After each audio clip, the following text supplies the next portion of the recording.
albums that I love, you know, the albums that we think of as classic albums, they all maintain some sort of mood throughout. There's a concept that's kind of sustained through the whole thing. And so that's something that I really wanted to pay attention to as I was organizing the material for this recording.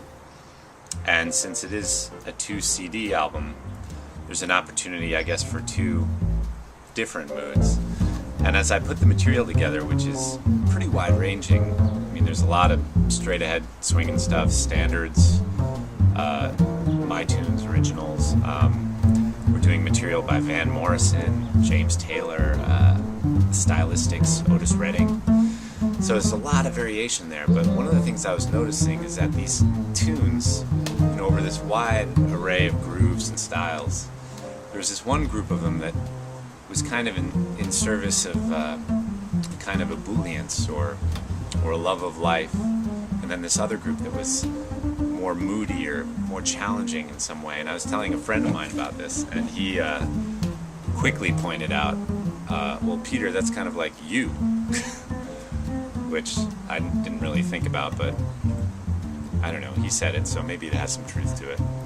And it's a little trite when I kind of point it out this way, perhaps, but it was pretty amazing when I looked at the songs that we had selected. They really fell neatly, almost evenly, into these 2 groups.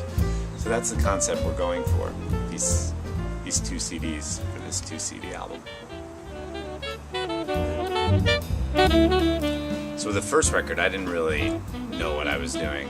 I relied pretty heavily on musicians around me, on Eric Goebel, my engineer, and just people who knew a lot better than me sort of what to do.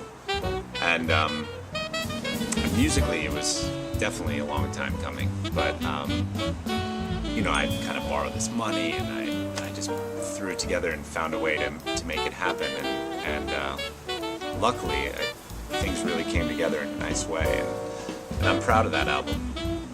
And of course, Molly Ringwald and I had already been working together, so I asked her to come on board and sing a couple of tracks, and she agreed. And of course, we just finished recording her record, so it was all very much worth it. I mean, I feel like that album was kind of a stepping stone for Molly and for me. And but for this album, I wanted to do something slightly different. So there's something that happens when you know, musicians who really love each other and love playing with each other, when they get together and perform live, as opposed to in the studio, which can be great, but the studio is can be a very sterile environment, and of course you don't have that feedback from the audience. So, and it's been something I've always wanted to do, this idea of a live album. But Clayton Cameron he's probably my first call drummer. He plays in the Molly band too, and his time is just absolutely incredible. And his hookup with Trevor Ware on bass is just ridiculous. And Trevor, I don't know, plays the bass like it's some strings attached to a redwood tree or something. It's just a tremendous sound. Alan, my alto player, he's from New York, and we instantly hit it off when we first played. He's got that New York thing that he kind of brings to the bandstand, and it's also like, it's kind of like playing tennis with someone. An advanced player kind of elevates your game, and Nick Mancini is the same way. He's playing vibes on this album, and he's just a tremendous player. And just when you're having an improvisational dialogue with people on this level, it just raises the bar for everybody. And of course, the vibes is kind of a special thing for me because my father's a vibes player, and I grew up, you know, with Milt Jackson on the record player and with that sound in the house. So it's just important to me to have that sound on this album. Jacques Lejour is a tremendously swinging guitar player. I met him pretty early on my arrival in LA, and of course Jacques he's worked a lot with Patrice, So that made him a real natural choice for this album, as has Kamasi Washington. He's worked a lot with Patrice too. And Kamasi and I have actually worked the least together, but the times we have played together have just been so... It feels like we've played more together than we have, because the times we have played, it's just so soulful and connected. He's just a huge, huge musician.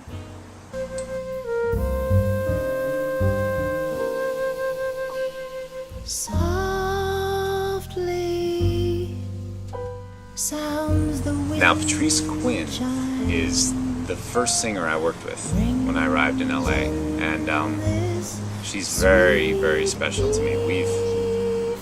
We've done a lot of really, I feel, important work together, and the work that we've done arranging music and performing, it feels so integrated to me that, I mean, obviously she's the singer out front, but it almost feels like a joint expression of kind of concepts that we've come up with. And it's very important to me to document that, the work that we've done over the last 4 or 5 years. And we're going to get a chance to do that at Alvas, which is terrific. May all the dreams that rest within you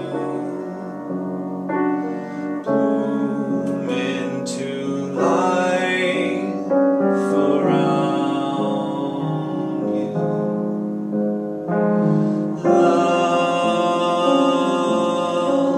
Love for you leads me.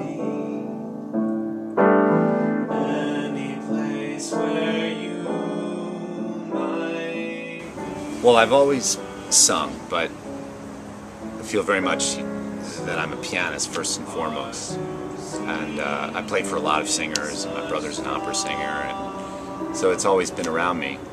And of course, I've been singing on gigs for years. But lately, it's started to have this kind of deeper meaning for me. This idea of singing and playing. I've given it some thought. There's singers, right, who play a little, and then there are players who sing a little. And you can think of all kinds of people who fall into one of these categories. And what I'm trying to do is to be a player who sings in service of the complete musical concept. And I think I started to arrive at this as a composer, trying to serve the pieces that I've written as I play and sing them. And then you kind of take that approach and you put it into doing other people's material and standards. And suddenly, well, for me, it feels like the way to take advantage of the fact that you are playing and singing at the same time. So that's what I'm going for anyway. It may sound like semantics, but it seems to make a certain amount of sense.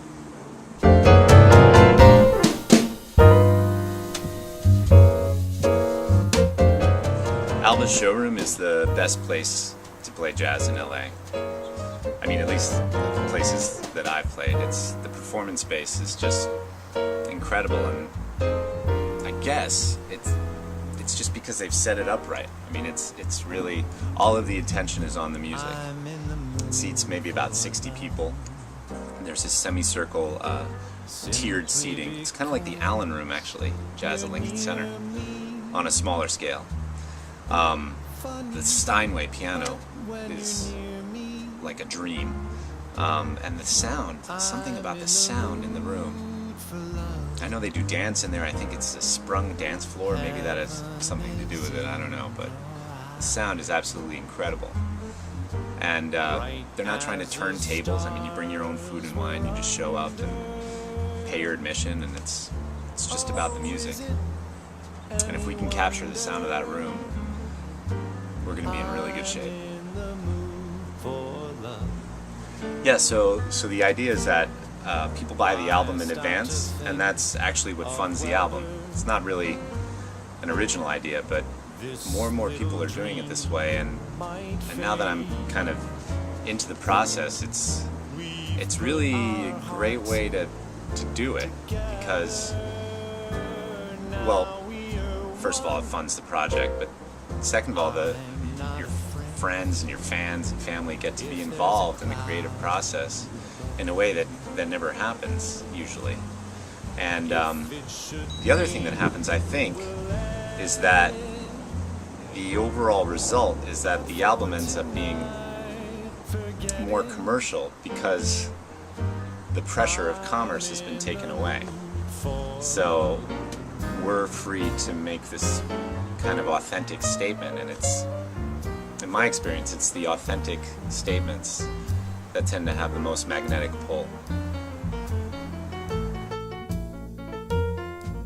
All the info is up on my website. It's www.petersmithmusic.com, and you can pre-order your album there if you like. If you're in Southern California, you should definitely come to the concerts. It's at Alvas Showroom in San Pedro, and the concerts are Saturday, October 9th at 8 p.m., Sunday, October 10th at 3 p.m., and the number for reservations is 310-519-1314.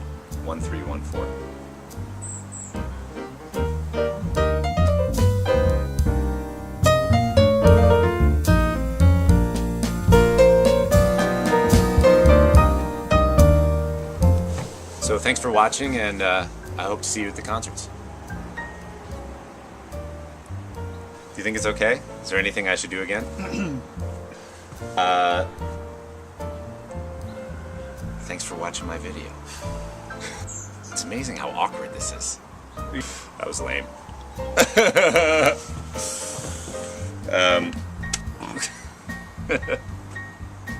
Killed it. Killed it.